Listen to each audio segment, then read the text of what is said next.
Your not-for-profit health insurance company is here for you. And more.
Hey Angela, how are you? I'm good. How about yourself? Good. Did you have a nice day today? A nice Thanksgiving day? Yeah, it was very nice. We just finished playing games and everything. So yeah, it's very nice. Very nice. Yeah. I was How like, about oh, you? well, my husband had to work, and so we just had was the two of us, and so he works nights, so he's asleep right now and getting ready to go to work. Right. He goes to work at 10 p.m. So like, we just made a nice little turkey breast, and just the two of us. Yeah. Yeah. Yeah, we just had a big family wedding. My daughter got married, and so we were all together with the family, and it was literally less than 2 weeks ago or 2 weeks Right. ago. And so it's like we kind of all just said, hey, let's lie low. It was just a lot. It was a very big wedding. So yeah, it was kind of nice to not have to do all kinds of I cooking know. and Yeah, that's what we did. Well, I had a lot yep, of family that flew in from everywhere. Everybody cooked something, so it was pretty fun. nice. Wow. The only thing special, my husband had one special wish because it's also his birthday. And so I was like, well, what is your special thing? And he's like, oh, it's silly. And I was like, what? All he wanted was a pineapple upside down cake. So that's the first thing I did today was bake a pineapple upside down cake. I was like, that's a weird request. Not pie, not anything else, Yeah, but that's pineapple nice. upside down cake. So we had turkey breast and pineapple upside down cake. But yeah. Yeah. Hey Sandy, did you have a nice Thanksgiving? Hi, I did. Yeah, it was pretty quick. How we're still cleaning up, actually. My family is still cleaning up, but how was your guys' Thanksgiving? Quiet, but sounds like Angela had a busy and fun one. Yeah, it was busy and fun. A lot of people. That's awesome. Well, I'm going to get you guys right back at it, and I will try and end early today. And this spot on my glasses is going to bug me. It's 7:01, well, my time anyway, 7:02 now.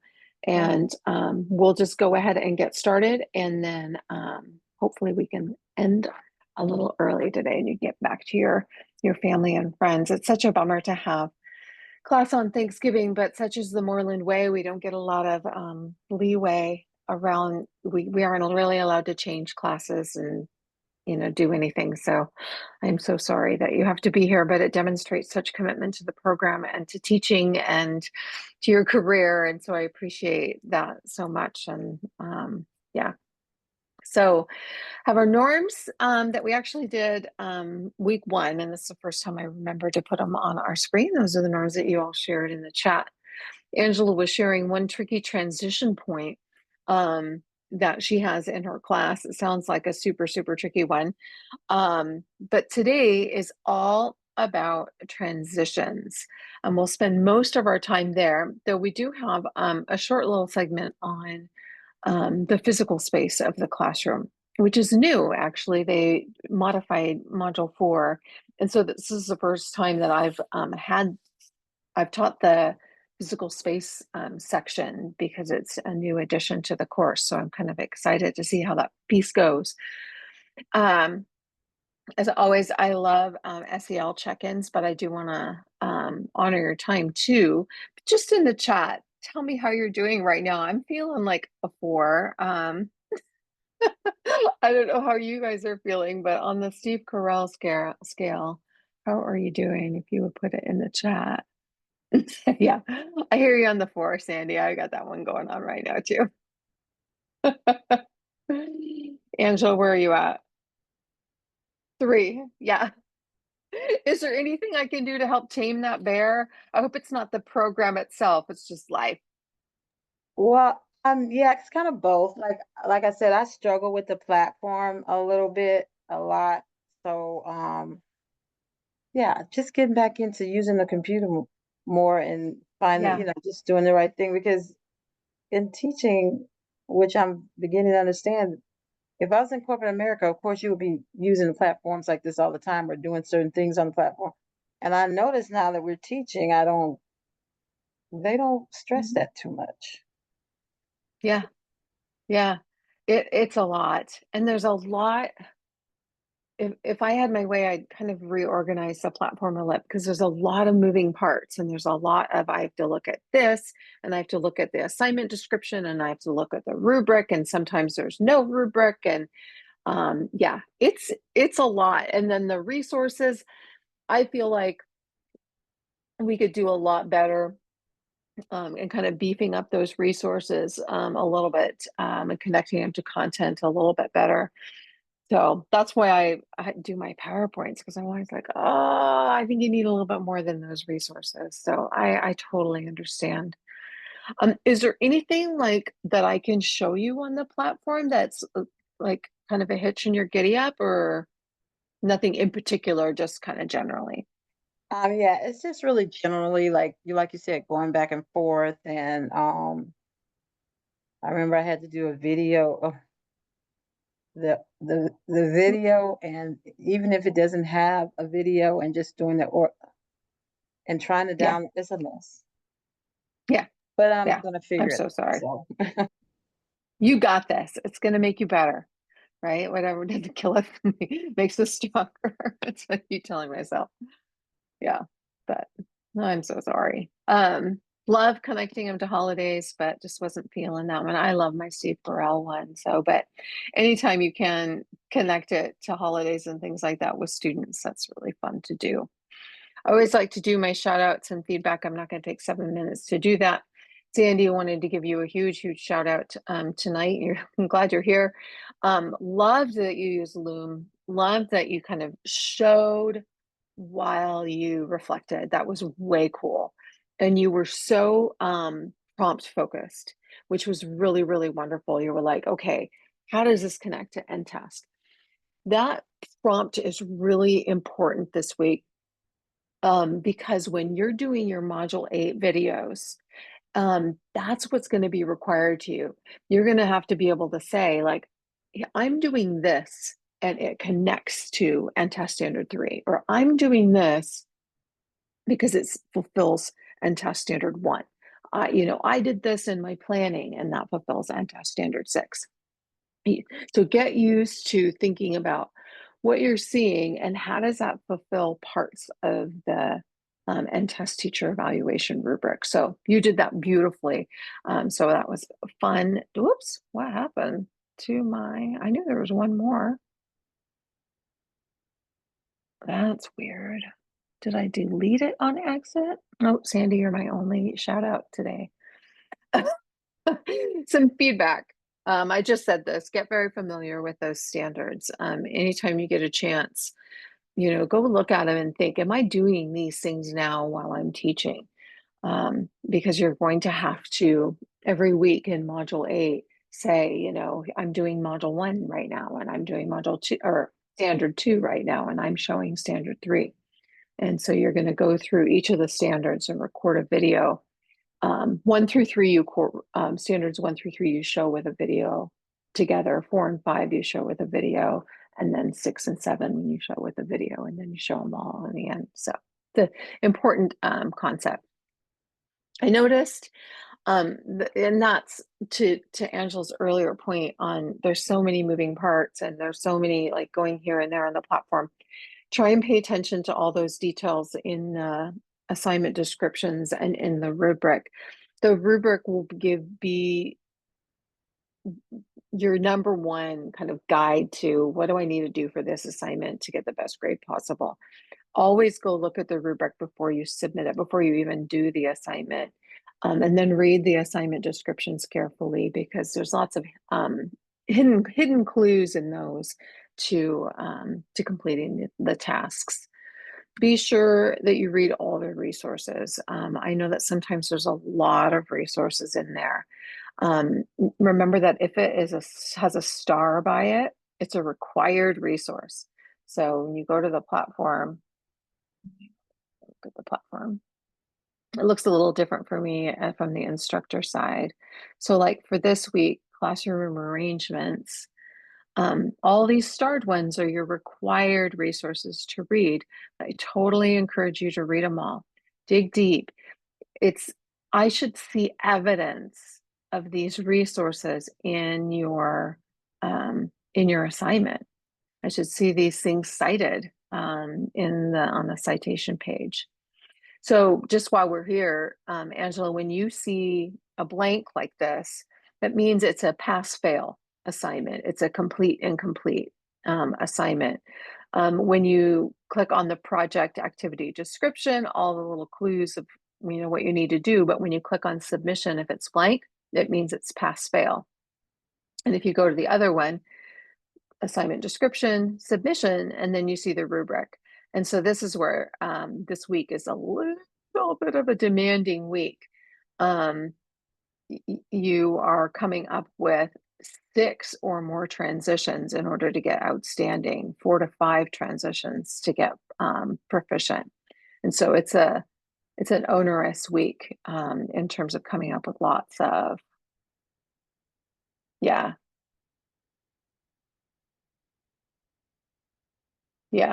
Sandy, I'm reading your comment. Yeah, I try and stay really, really close to the assignment descriptions and the assignment rubrics. I get audited too. Why did you give that an outstanding when it only had 4 transitions? And so when they audit me, I have to be able to justify why I'm giving the grade I am. So I stay really, really, really close to the rubric and assignment descriptions, of course. Resources, and then resubmits. Please know that you can resubmit this learning environment plan as many times as you feel like you need to. I know that Moreland has a one-time resubmit rule. Don't worry about that, or that I'm allowed to fudge on. Nobody can see how many times you resubmit. So, all right, we are in module 3. So classroom arrangements. There are so many ways that you can set up your classroom, and it really very much depends on your content, the grade level that you teach, and the space that you've been given to teach in. I could probably, let me think, have I done every single one of these seating arrangements at one time or another? I have. I can't think of a seating arrangement that I can't see one that I haven't done. There are as many variations as there are styles of furniture and spaces and layouts of rooms. But the way that you set up your classroom contributes to the learning experience and can take away from the learning experience. It also communicates an underlying message about the culture of the class, about the expectations of how we're supposed to interact and relate to one another. For example, when you have table groupings, down here in this example, what you're communicating to students right here is that I want you to talk. I want you to, look at one another and communicate and work together. Banquet communicates that. Cabaret communicates that. Informal communicates that as well. But when you have a structure like, something like the oval or the U shape or the V shape, what you're setting in hollow and boardroom, you're setting up a hierarchy, a system. You're setting up a way of interacting more. It's collaborative for sure, but it's more formal. You have to have protocols in place to collaborate that way. When you set up a system like this, you're communicating that buddies matter, that having a special someone next to you, and you're communicating that we're going to be more intimate. So each setting, I have to talk about this one just because I don't want you to think these kinds of settings are not bad. I think there's this sort of stigma to rows and seats and classrooms that are set up like this. I want to tell you that there's a time and a place for that. They're not intrinsically bad. Yes, it puts up more of I'm a teacher and I'm up front and I'm in charge and you're, that a little bit of a passive learning experience. But it depends on how you do it and how you interact and how you move through that space as you're teaching, and the teaching experience in and of itself, and the learning experience, and what you're asking your students to do in that space. And so they're not intrinsically bad. It's what you do with them. And so all of these spaces have some really good value to them and are appropriate for different types of things. It turns out, when I was teaching, I actually ended up really loving this one more than anything else, because it allowed me to do partners at the same time as groups of 4. And I was able to flex in and out of that. But I also still had everyone facing the front of the room for when times that I needed that. And so this was my favorite one. And I kind of leaned into that one more than any others when I was teaching. So what you're going to do, and let's just do it, since there's only 2 of you, let's just do it together here in the main room. I'm not going to put you in breakout rooms by yourself. That's silly. I can just work on this with you. Sandy, what grade level do you teach? Remind me again. High school. High school. And what about you, Angela? 4th, right? Yeah, 4th. Okay. All right. We'll just use this this document. And you know what? I will scribe for you. That way you guys don't even have to open this document. I'll just go there right now. And so the task is to take 5 minutes and read this resource. And you see that it's linked in the document, and I'll grab that link here. Let me grab that link for you though. Okay, so I'm going to give you 5 minutes to read this resource, the Pourvue Center. And I don't know how to pronounce it, but it's funny that it's Pourvue. And so it sounds like Pourvue. Give you a chance to read this, and then we're going to discuss these questions. And the questions are, what are the potential benefits and drawbacks of the different seating arrangements? What behaviors do they encourage or discourage? And when and why might you use different seating arrangements? Okay, so we are going to just 5 minutes to read, and then we'll regroup and have our discussion. Does that make sense? Okay, cool. I'll see you in 5 minutes. If you want to shut off your camera because you don't want someone watching you while you read, that's totally fine. I totally get it. And turn it back on again when you're done reading. That's a nice cue that we're all ready to go.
How's everybody doing? Are we done reading? Sandy says yes. Angela, I can only see the top of your head. So. Yeah, I was still reading, but doing the round table and all that, but that's fine. We'll wait. We'll wait. It's Let's pretty see you can interesting. finish.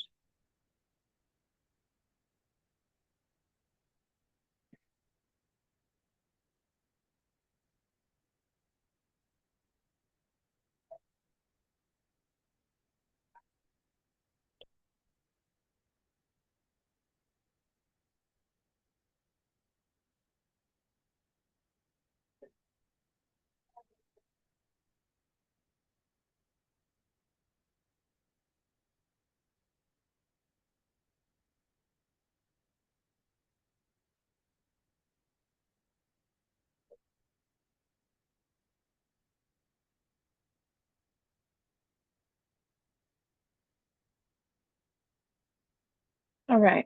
So, what are the benefits of traditional and what are the drawbacks of traditional? Oh. Well, one of the, I guess you could say that, is a drawback. Well, it's only communication between the professor and the students. It's not much interaction between student to student. It's just Mhm. traditional. You're just looking at the teacher lecture. And, they said only people that benefit are the people that are in the front row. Yeah. Very strange. Sorry, There's some actually, go ahead. my family was being a little loud in the kitchen, but I was also going to add that it's typically the middle and the front rows that are more engaging, whereas the people in the Mhm. back are normally, especially in a college setting, doing their own thing completely. Like they might not even be paying attention. Yeah. I think in any age, right? Even it doesn't even have to be college, but they're disengaged. I mean, I do a lot of professional learning with teachers. I do a lot of, speaking to, large groups in conference kind of settings. And if people are sitting in the back, they're tuned out. They're sitting back there for a reason. Uh, and so when I do any sort of professional learning, I tend to spend a lot of time in the back. I will teach from the back a lot of times. And I don't do it on purpose to make people uncomfortable. I do it because I want everybody to be engaged. So it's an interesting concept when the learner can pick their own seating. And if you choose traditional, then you're choosing to allow people to disengage. It's interesting. I would also add for that one that probably one of the best case scenarios to do is the whole walk around with the microphone in that case, Yep. you know? Mhm. Yep, that's exactly what I mean. I'll like teach from the back. I will walk up and down the aisles and I'll stand in the back and I'll, engage with people all the way back. Yeah, it's a lot more movement that you have to do when you're the instructor in that situation to keep everybody going. What are the drawbacks and benefits of roundtable?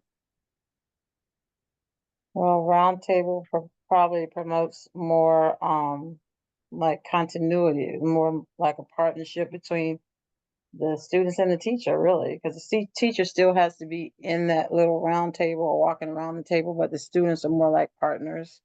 It's easier probably to teach. Yeah.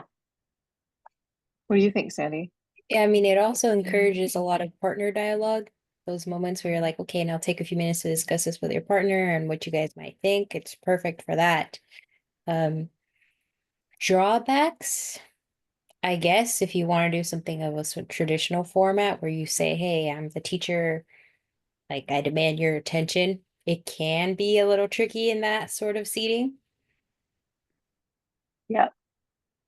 That is totally true. But one thing that I think about a lot when I'm doing professional learning is what are my learning targets here?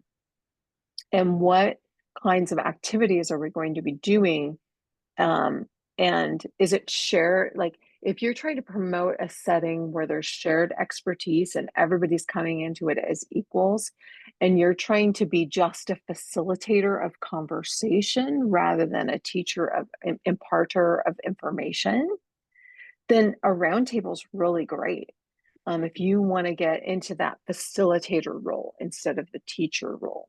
Yes. So roundtable, yeah. I was going to mention this reminds me of it really depends on the day. For example, in college, the lecture classes are set up traditionally, while when you have your discussion, which is the afternoon classes where it's more student engagement, it's usually the round table. Yeah. It promotes kind of an equity that we're all on equal ground here and that we're all going to bring something to the table. It makes students feel like, oh my gosh, I have to be prepared. I have to come to this ready to talk and ready to participate. So it's kind of a neat setting for that. I used Roundtable a lot. How is Horseshoe Semicircle then different? You know, what does how doing it as a semicircle introduce that's different than a roundtable? Well, what I like about Horseshoe is, because it seemed like I try something every 2 to 3 months, but Horseshoe, I can move around better. You can move around, um, with the students, move around through the seating better, I Mhm. think, rather than with round table. I'm behind each student, like doing the round tables. It seems like to me it's restricting, and Horseshoe's not. So basically, then that round table becomes harder to monitor, right? Monitor each what each student is doing, and you can monitor better, right? You can kind of Right. regulate the room better.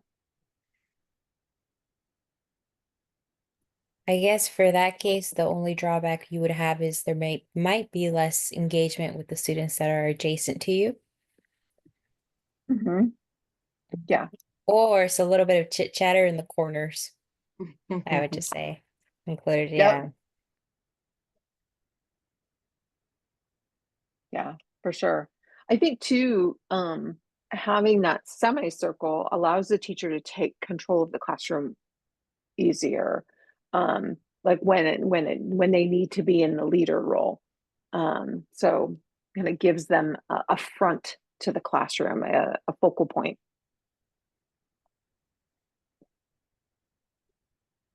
Which one is next? Um, Double horseshoe. Take a look at that one just to refresh our memory, like that.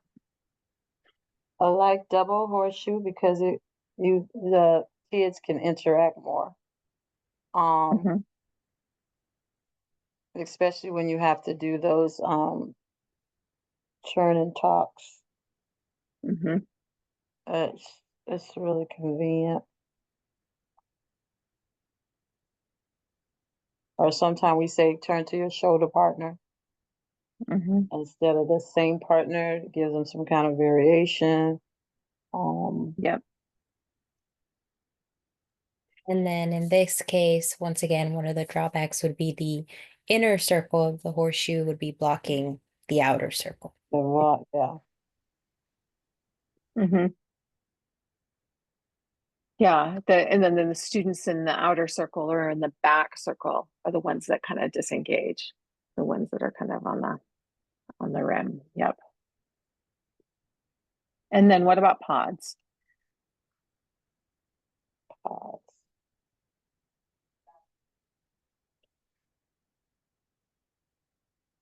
It definitely promotes collaboration yeah. and Right now, teamwork, right? I have mine in like a pod. It's good for collaboration. You can still do 2-on-2, but you can also do the four. Hmm. Um, and it's easy for the professor to walk around too. Yeah.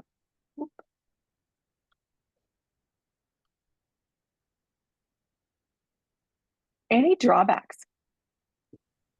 Um, I would say in my experience with a pod setup, there's always a pair of students that either really get along to the point that you Right. may have to separate them at some point, yes.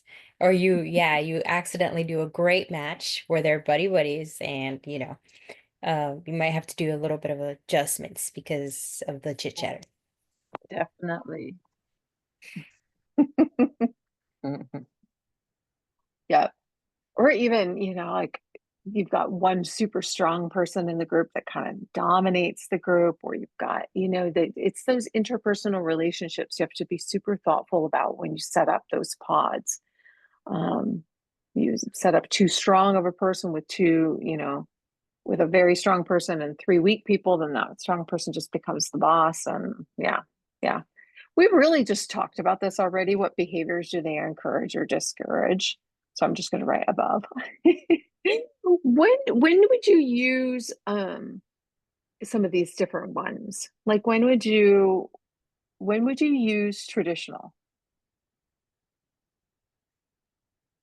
I would say you would use traditional whenever you are not going to encourage any student engagement. You just need them to really listen and get a lecture down and to pay very close attention to you and whatever you may be presenting on the board.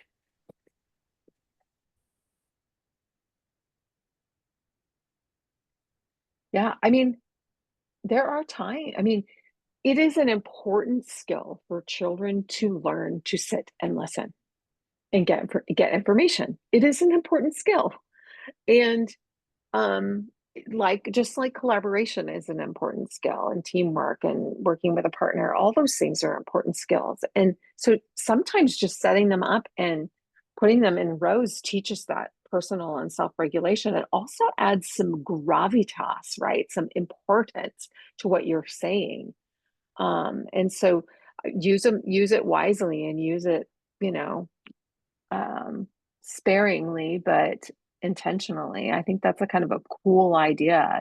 Today is the day we're going to learn to do this, especially like um, test taking too, right? And so this is a time for me to individually show my knowledge. And so maybe you put it into traditional rows for test taking. Yeah, that's about the Yeah. only time I do it for fourth grade is testing, all because we have to have our seating so that everybody can see that whiteboard. Even though I teach at the back, I just use my mouth and so that they're always facing the whiteboard. I'm probably not up there, but yeah, that's the only time I use traditional is for testing. Yeah. All right. When do you use roundtable? Um, I use roundtable. I would use roundtable when I want to hear from each, see everybody's thoughts in that group, see how they're interacting in that group, see what they are talking about. It use it quite often, really. And then in roundtable, I don't feel like there's a leader. I feel like everybody gets to put their opinions in and what their thoughts are and what their thought patterns. So that's Yeah. when I would use it. There's no leader, there's no boss. Everybody's collaborating and talking and don't feel threatened that their thoughts are not the same. It's kind of nice. I would Yeah. also add it's whenever you want to encourage a discussion or maybe even a debate where a lot of opinions are going to be asked of different students and you can, or maybe even popcorn reading. I guess that could work. Mm, Hmm. mm-hmm. For sure. For sure. I like that idea. Awesome. When would you use horseshoe or semicircle?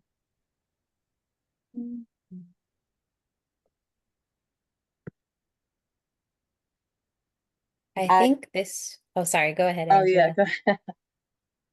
Um, I was just going to say, I think it's when you want a little more flexibility in your lecture, there's going to be a little bit of partner work and then some teaching, and you want some flexibility to Mhm. move, to explain what's going on, and to go around and supervise that the students are doing their activities. It's just this one's for variety, definitely. Yeah, Mhm. for sure. I'm not a fan of double horseshoe, so I would say when to use, never. No. When you have too many No, kids in the class and you have to do it. Well, I mean, so that's a thing too. I mean, there were times where I had 40 kids, and it's like there is not enough space in the classroom to do learning pods and table groups and something fancy. And good golly, we're just gonna do the thing that makes everybody squeeze in and fit. Yeah, So, I mean, that one's a great one for space conservation and getting everybody in the most optimal way. What about pods? When do you use pods? definitely with group work. Uh, and then I kind of do it kind of like round table because with the pods, it's still like groups of fours. So I Mhm. still kind of use it like round table also Yeah. because also in my groups like that, I do have one table leader. Not that they're the boss, they're just the table leader. Mhm. So, Yeah. I would also add Awesome. that maybe pod setup is good at the beginning of the school year for anyone that's Mm, new, starting to get yeah, familiar get to with each know them. other. Mhm. Yeah. yeah, that's a good idea. Yeah. Makes them they get kind of instant friends and an instant kind of Make the small community instead of being lost as a, one little soul in a big, you know, yeah. big group. Yeah. Yeah. Sense it definitely builds that little smaller sense of community and camaraderie. Awesome. Nice job on that, you two.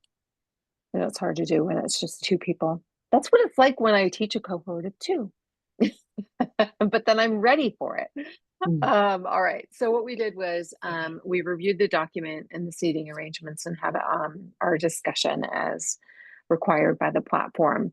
The second part is to review resources and create a discussion post that includes 3 seating arrangements and when and why they should be used.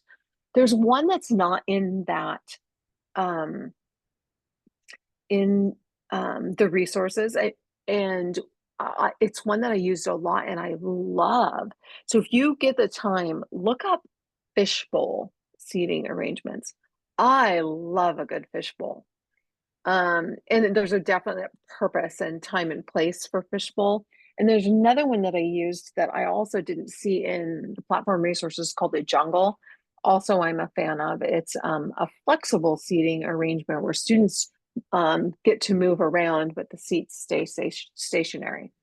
And so you've got one that's set up like a boardroom, and you've got some other pods, and you've got some other, individual seats and rows and more private learning spaces. And then the students self-select depending on what they're working on and what they're doing and the kind of help that they need. And we call that a jungle. Love that one. I don't know what book it was that I learned that from. It was I'm going to date myself. This is probably 25 years ago, but that one I loved because it gave me the flexibility and the students the autonomy and the self-direction to go and this is what I need right now and this is where I'm going to sit. And then I positioned myself in like a review center. And so students flexed in and out, asking questions and getting review, and they were working on their projects or whatever. I wasn't allowed to do it. I wasn't able to do it all the time, right? Because, there are times we need to be teaching and working in group work, but I really loved the jungle. It was my favorite one. Well, I noticed with All the right. jungle, we have to do the jungle at least twice a week, and we kind of do that with our centers. Oh, I love it. Yeah, yeah. And I don't know why this book called it a jungle, but yeah, centers is very, very similar to the jungle. Yeah, for sure. I think some people call it a carousel too. I think carousel seating arrangements is another name for it. Yeah. All right, let's go to transitions. Transitions is so fun.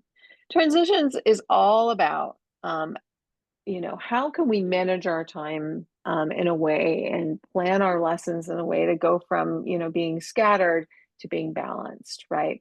We've got to maximize time on task. And depending, of course, on what grade level you teach and what content you teach, your time becomes that much more important to manage.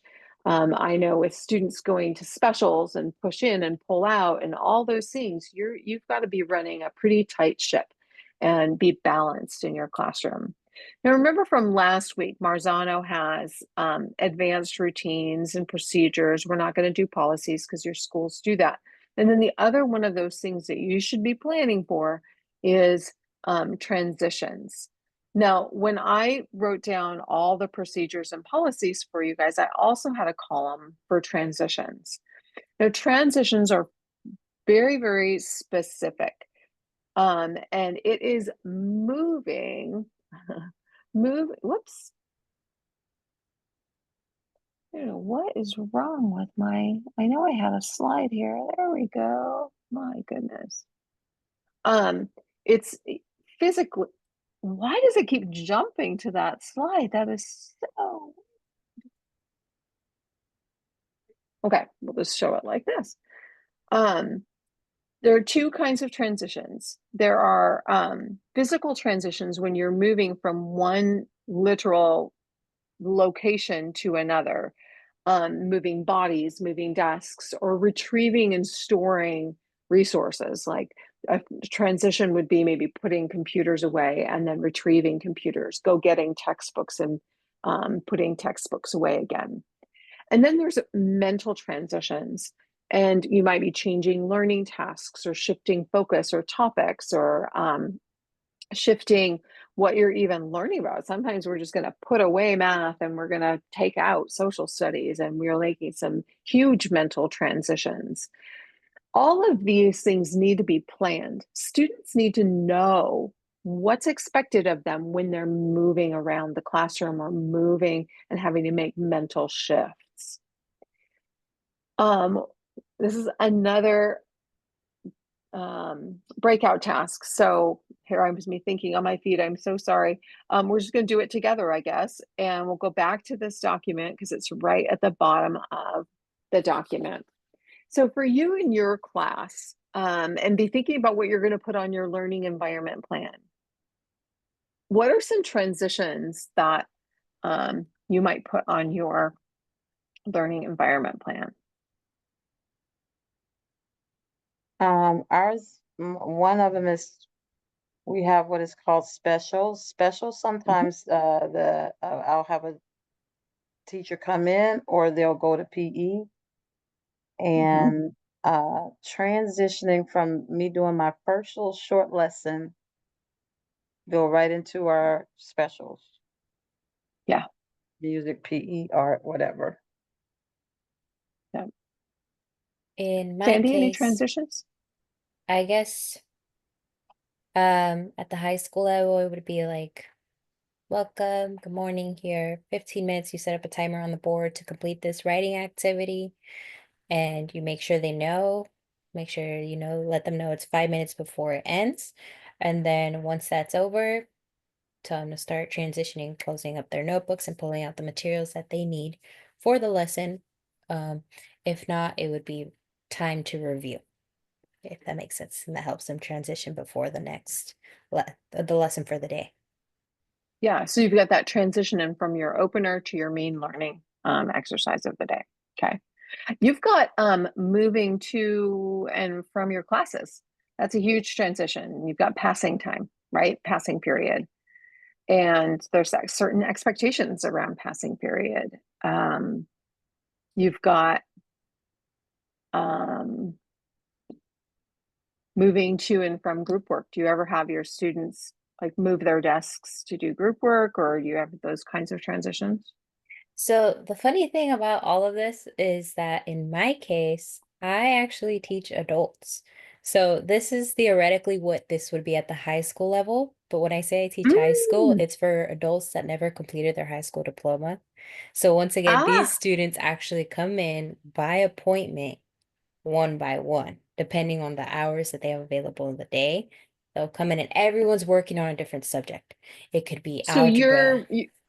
when you're Yes. writing your learning environment plan, you're really writing it for a hypothetical, It's your so future tricky. classroom. Yes, because I'm Yeah. trying to picture the theoretical stuff that we typically follow, whereas my classroom is completely different. And so it's, yeah, So where are you going to do your clinical, your student teaching? that's the hard part for me. I'm trying to see if I can get 4 of my students to schedule, everyone has a different schedule completely. You have kids, Mhm. work-life balance and all that going on. So I'm going to try to schedule 4 of my students to come in at the same time so I can do my clinical practice. And I mean, 4 times in a row, or like consistently, that's going to be the hard part. Well, module one video, module 1 through 3, 4 and 5, 6 through 8, and then your final one 5 times. 5 times it would be. Mhm. Thank you. Thank you for letting me know. That makes it feel way better. Yeah, But yeah, I need to five prepare, videos. so yeah. Hmm. So So we'll when you're see how writing that your learning goes. environment plan, it's kind of an Yes. imaginary future classroom, maybe. If that's where I mean, maybe you want to stay where you're at, but it might be a future kind of imaginary classroom then. Yes. Yes. Or my experience Yeah, when I used to sub. I have a lot of experience yeah, at all grade levels, so that's where I try to get my knowledge from. But yeah, gosh, it's so different. It's great, of course, but it gets a little challenging for there. sure, for sure. Yeah, yeah. Angela, any other transitions for you? Another one is transitioning from once we finish a lesson, transition and going to lunch. Hmm. I pick up a How about different class. recess? We don't have recess. No recess. No. Explain. Well, they have a special that's for PE. Now, we're not really like fourth grade is they're putting you up there with the fifth and sixth graders, so you're not really an elementary like anymore. You've transitioned from elementary, so only elementary gets like kindergarten through third gets recess. Fourth, fifth, Whoa. sixth, seventh, and eighth don't get recess. So it's Oh my definitely gosh. no. They do that during their special. That my special is PE. That's when I get it. Then that next week, my special will be something different. But yeah, Wow. like you said, transition in between subjects. Like I do math and science. So that math Mhm. is first, and then the last 30 minutes of class, I got to transition to science. So transition between math and science for you. Math and science. Yeah. Okay. Do you have like lab work or anything like that in science that they're Well, moving over to labs? well, there's a specials that's a science lab. Okay. Are they sometimes moving between? I'm trying to help you come up with transitions. Are they sometimes moving between centers? We definitely they move their bodies between centers. Yeah. Okay. So that's a good transition Yeah. to Sandy. Oh my goodness. I have to actually look at my list. We're just gonna make stuff up so that we can have lots of stuff on your learning environment I plan. appreciate that. Thank you. Getting out, putting away technology. That's a good one. Hallways lining up, going and returning from electives, carpet to desks. If you have carpet time, we're gonna pretend, Angela. Yeah, I definitely have We're gonna carpet time. pretend Yeah. carpet time. Yeah. It doesn't have to be realistic. You need 6 or more transitions on your learning environment plan. That's why I'm banging this drum. Because it is a lot of transitions this week to put on your learning environment plan. Um, and then what are some ways when you're doing these transitions to sustain their engagement so that they don't lose focus, so that they can get from one to the other and make those mental and physical transitions? What are some things that you can do? The best way I would say in elementary is music, a transition song Yes. or a transition countdown. Yeah, we have a Mhm. countdown. Yeah. Yes, those are always some of the best ones. Um, Timers. Timers. mhm. Yeah. Yep. Yep. Mm, Visual cues like in your whatever you've got on your smartboard or on your screen or on your power, but like here are the steps, here's your visual cue. Right. Or Um, the point system, where whichever table is ready first, you're gonna Right. get your sticker for your team or color or something like that. yeah, yeah. Kind of making it kind of a competition. Yeah. Yes. Which doesn't Now, what sound about good in a way, but the kids actually enjoy competing at that age. so there are good uses of competition. I am not like against competition in the classroom, not at all. And neither are psychologists. But there are also some really bad uses of competition. And when I think about these kinds of things, the research that I've read around Class Dojo always like comes up to me because I've read some really, really interesting research. And now remember, my daughter is a child and youth psychologist as well. So I bounce a lot of things off of her. And she has told me stories of young people that she's working with. She does a lot of work with neurodivergent youth, a lot of work with transgender and transitioning youth, she works with some really struggling kids. And they always bring up to her competition in the classroom and how that makes them feel. Mm. And so I went in search of actual research one time and I was like, okay, well, this is a big deal, right? And when you make competition about who they are or about academic prowess or about their speed, say, for example, you're using Kahoot, which I love Kahoot, but Kahoot encourages speed, aggression, assertiveness, but that's not everybody's personality. And I forget sometimes and I go, wait a minute, I would have hated that as a kid. Like I would have just said, I would have just literally probably flipped the teacher off and said, "Oh, F you." Because I was not going to go fast. I was not going to go, I was not going to be, I'm not a slow thinker, but I'm a very deliberate person who likes to think about things and be sure that I've got it in my head just right before I open my mouth and say it. And so I would have hated, and I'm like, oh my gosh, right? So sometimes we encourage the wrong things. So we have to ask ourselves, what does, this competition encourage in my students? Does it pit them against each other? Does it encourage the wrong kinds of behaviors, right? And so we want to make sure we use competition well and use it thoughtfully. So it's not bad, but you just have to use it wisely. Yeah. What do we do? Transitions are particularly tough for students with learning disabilities or language differences. So what kinds of things can we do for students like that to help them with smooth transitions?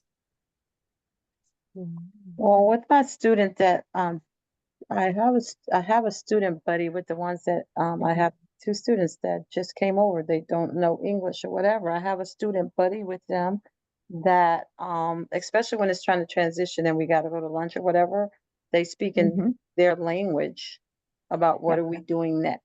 Even though I may have it on the board, I don't have it in different languages though. So I have that student buddy that knows the language and they kind of help that person get. Yeah, The buddy that's system good. is a great way. That's probably one of our like original best methods. Um, Also maybe symbols, pictures of what the next activity may be, or you Mhm. may have to, once you announce it to the whole class, you may have to approach that student directly and let them know Mhm. one-on-one, hey, this is what we're doing next. Make sure to take this out or be prepared for this, you know? Yep, And those, advance notice, yeah, right? those kids, sometimes I'm standing by the ones that it may not be a language barrier, it might be a learning barrier. Well, those are my project because sometimes when you are transitioning, you do have that timer on. Sometimes kids aren't nice. So you kind of you kind of help those kids. Mm-hmm. Yeah, yeah, for sure. Now remember these in particular when you're doing your learning environment plan, because for each of the transitions that you put into your learning environment plan, you're going to have to say, how are you going to support those with learning disabilities and how are you going to support those with language barriers in this transition? So that's this little, just like last week, you were supposed to have a modification for when students don't adhere to the routine. This week, it's how are you going to support students with special needs or with learning differences? So let's go back to, we did all that. Yay. We don't need to talk about that. We're good. All right. So the task for activity 2 was in the VC brainstorm transitions. We did that in that document. And then we talked about accommodations or modifications for students with learning differences or language barriers. So you will complete step 4 of the learning environment plan, which is transitions. Now, according to the rubric, you have to have 6 or more transitions. 4 to 5 is proficient, 6 or more for outstanding. And for each transition, say how you're going to support students with language and learning differences. Okay, so it's going to look, oh, I thought I had an example in there. I don't. So it's going to, you have your transition, you're going to have your step-by-step explanation of the transition, and then the accommodation for language and learning differences for each one. All right, so the jobs, activity 1 was your classroom physical space, the classroom arrangements. We finished the discussion. You're going to do a little bit of research with the learning resources in the platform and create your discussion post. And then activity 2 is transitions. Discussion is complete, and you're going to do step 4 in the learning environment plan. All right. I don't know about you, but I'm going to go have a glass of wine and pumpkin pie and enjoy the rest of my Thanksgiving. I haven't had dessert yet. Yes, Have definitely. a wonderful, wonderful night. And thank you for being here. And you've just demonstrated such commitment. And I appreciate that. And I appreciate you. Thank you. No problem. I did Thank have one question. I'm Sure, sorry. fire away. Just No, one, go for it. but I wanted to see if we can review the last assignment and see what I may have missed because I completed Yes. the correction. Let's But take a look. okay, let me see if I can share my screen.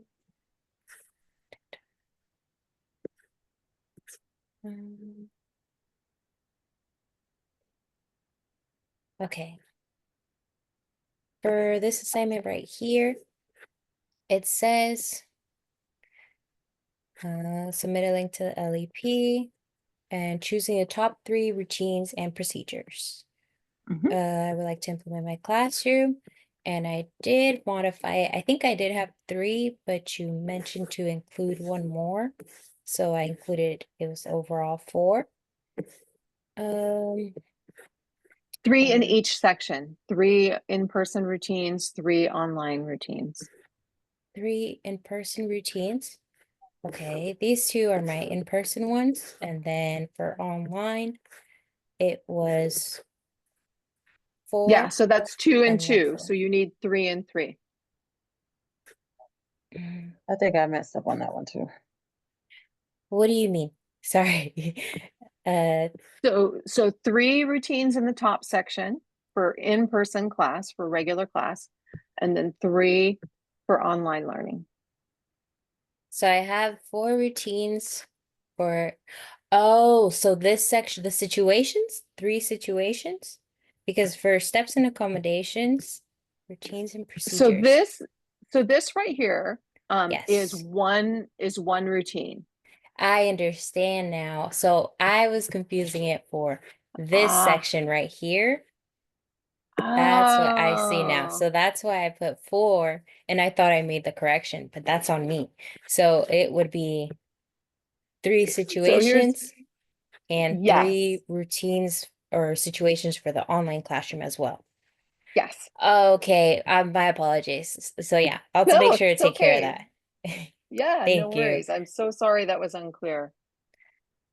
Okay, Yeah. thank you. Then happy Yeah. Thanksgiving. You as well. Did you still have some questions, Angela? Are you okay? Yeah, I have to go back and do the same thing. That was the clarification, yeah, that I needed. Yeah. Yeah. Okay. All All right. right, my friend. Have a great evening. Take You care. too. Bye-bye. Bye-bye.